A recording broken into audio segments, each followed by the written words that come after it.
மக்களவை தேர்தலில் கேரள மக்கள் பாஜகவுக்கு ஆதரவு அளிப்பார்கள் என தமிழக பாஜக தலைவர் அண்ணாமலை நம்பிக்கை தெரிவித்துள்ளார்.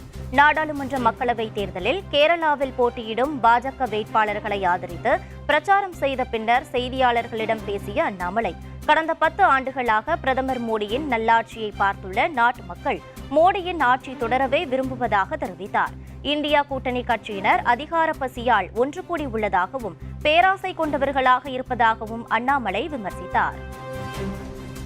கேரள மாநிலத்தை பொறுத்தவரை இங்க இருக்கக்கூடிய இருவருக்கும் கூட கம்யூனிஸ்ட் கட்சியாக இருக்கட்டும், காங்கிரஸ் கட்சியாக இருக்கட்டும், இருவர்களையும் கூட கூட்டாளிகள் என்று சொல்வதை விட களவாணிகள் என்று தான் சொல்ல வேண்டும்.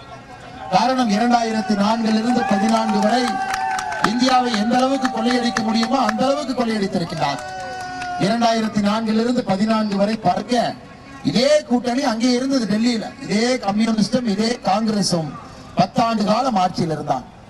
12 லட்சம் கோடி ரூபாய் ஊழல் செய்தார்கள். 12 லட்சம் கோடி ரூபாய், 1 ரூபாய் 2 ரூபாய் இல்லைங்க, 12 lakh crore rupee அந்த அளவுக்கு ஊழல் செஞ்சாங்க. இன்னைக்கு கேரளாவை பொறுத்தவரை அடக்குமுறையிலே கம்யூனிஸ்ட் கட்சி என்ன நினைக்கிறாங்க, அடக்குமுறையிலே இங்கே ஆட்சியை கைப்பற்றி விடலாம் என்று நினைக்கிறாங்க.